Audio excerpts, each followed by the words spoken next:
Donna Butts remembers one of the moments that sold her on the idea that there was a sustained rise in the number of multi-generational households. As executive director of Generations United, a nonprofit that promotes intergenerational living, she was called to do an interview on the topic for a Louisiana radio station a few years ago. The host seemed wedded to stereotypes: he'd never want his mother-in-law to move in, since she'd be intrusive and annoying, and adult kids living with their parents were strictly a sign of spoiled millennials. So, he starts taking calls and, suddenly, everyone has a great story about living with a grandparents or a child under the same roof, and how it's made their lives better, Butts says, laughing. At one point, seeming desperate to prove his point, he asks a guy point-blank if having his parent live with his family harms his love life. He just replied, "Well, now I have a live-in babysitter, so no." Butts say that this way of thinking, what she calls the John Wayne Goodalone mentality, is withering in the United States. Multi-generational living, when more than one generation lives under one roof not counting young children or teens, has hit record levels in the U.S. in 2014, according to Pew Research Center data. 60.6 million people, or 19% of the U.S. population, lived in multi-generational homes, including 26.9 million three-generation households. As millennials moved back to their parents' homes in the wake of the Great Recession, this demographic shift found itself in the media spotlight. But the reasons for the shift are deeper than that, says Butts. Whether due to changing economic circumstances, increasing cultural diversity that welcomes such arrangements, or the evolving lifestyles of older Americans, more families in the U.S. are embracing more traditional living arrangements. Families may have come together by need, but they stayed together by choice. It's not a lifestyle that's for everyone, says Butts. But it's not all about the standard stereotypes. It's something that we need to support instead of push back. The ongoing shift has big implications for architects and developers, who have already created flexible units and newer solutions, such as accessory dwelling units, aimed at a market that wants a home, and home life, different than the cookie-cutter 50s suburban model. This is a lot more than a hangover from the recession, says Dee Veracone, a Pew senior writer and editor who co-authored the Multi-Generational Living Report. There are a lot of reasons to believe the numbers in the study, from 2014, are on the rise, including increasing racial and ethnic diversity. Returning to the norm, multi-generational living may seem odd or retro, but that response speaks to how our traditional ideas of family have shifted. The 2014 Pew figures, showing 19% of the country in multi-generational households, illuminate a steady rise from a 1980 low point when the rate was 12%.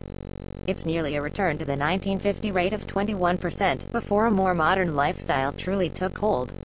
Cone says if you examine the rates of older people living with their adult children, it appeared to be even more common in the early 1900s. More than half of elderly men and women had moved back in with their kids. It's not hard to see the advantages of such an arrangement. Caregiving became easier, children formed bonds with older family members, and everyone saved money. As evidence of the potential benefits for all generations, Butts points to studies that indicate children in single-parent households that also include grandparents exhibited improved school performance, and one showing that older adults who spend more time with grandchildren live longer. Changing dynamics of 21st century families. The nation's growing and increasingly diverse immigrant population plays a big role in the shift. In 2014, 28% of Asian and 25% of Hispanic households were multi-generational, according to Pew data, both up from 5 years prior, and a significant jump from the rate found in white households, just 15%. Butts adds that today's younger adults are also closer to their parents and don't feel like it's a burden to live at home. Many are age agnostic, she says, feel the stigma of staying at home is gone, and see that moving back home isn't a bad financial decision. Americans are also living much longer, retiring later, and leading active lifestyles later in life. According to projections and implications for housing, a growing population, older households, 20,152,035, a report by the Harvard Joint Center for Housing Studies, the number of Americans over 80 will double, from 6 million to 12 million, in the next 2 decades. And by 2035, 1 out of 3 U.S. households will be headed by someone over 65. Butts says this increasing number of retired or elderly Americans may have planned well for retirement, but adding extra years stretches out their nest eggs. We're not adding 20 years just to the end of our lives, Butts says. We're adding more to every phase. According to a 2016 survey by John Burns Real Estate Consulting, 44% of home shoppers in a group of 20,000 hope to accommodate their elderly parents, and 42% plan to accommodate their adult children. building a bigger and better homestead. Home builders, developers, and designers have rushed to respond to the demand. You've seen a lot of builders in the last 5 to 6 years submit floor plans that allow for separate living spaces, says David Porter, an analyst at John Burns. Giving different generations their own living space is very important to them. Many home builders now offer specific products designed for today's increasingly flexible family scenario. Party Homes, which operates in California and Nevada, recently introduced the GenSmart Suite as an option for new model homes.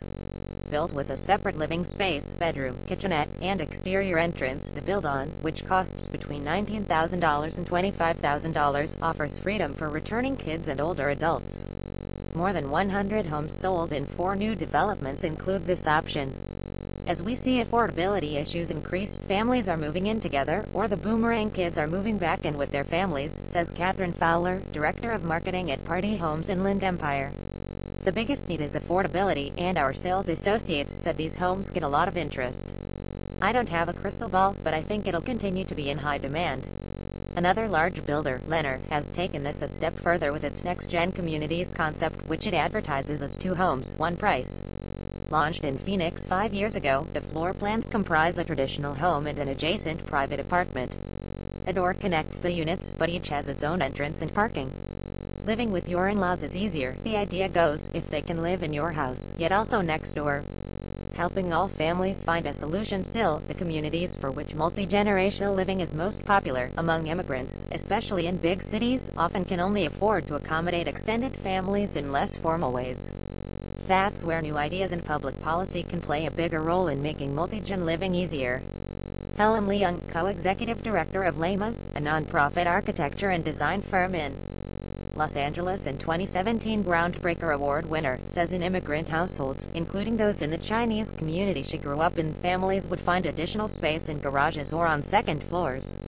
It's improvisational multi-generational living that reacts to need, rather than housing designed for the arrangement at the outset. Overcrowding is already a reality, and now, with millennials staying put, it's occurring more than ever. Lamas research found that the city has nearly 50,000 small, unpermitted units for this purpose. Permitting and zoning are big barriers. Michael Litchfield, the author of In-Laws, Outlaws, and Granny Flats, Your Guide to Turning One House into 2 Homes, has written about creating and adding living space to existing homes. He speaks of the dead hand of single-family zoning preventing more informal, reactive responses to overcrowded family homes. A number of other architects, developers, and cities have similar tests and trials underway. Austin's Alley Flat initiative aims to increase the city's affordable housing stock and make it easier for families to add new units to their property. In Rancho Mission Viejo, builders have created a multi-generational neighborhood called Essencia. The New York architecture firm HWKN wrote guidelines for inclusive multi-generational living. Leung and Lamas will help trial a new type of structure called an accessory dwelling unit, or ADU. As part of an ADU pilot project sponsored by the city, they're attempting to design and build units for 2 families in the city's Highland Park neighborhood, as well as create a simple, legal, and affordable process for additional property owners to add space.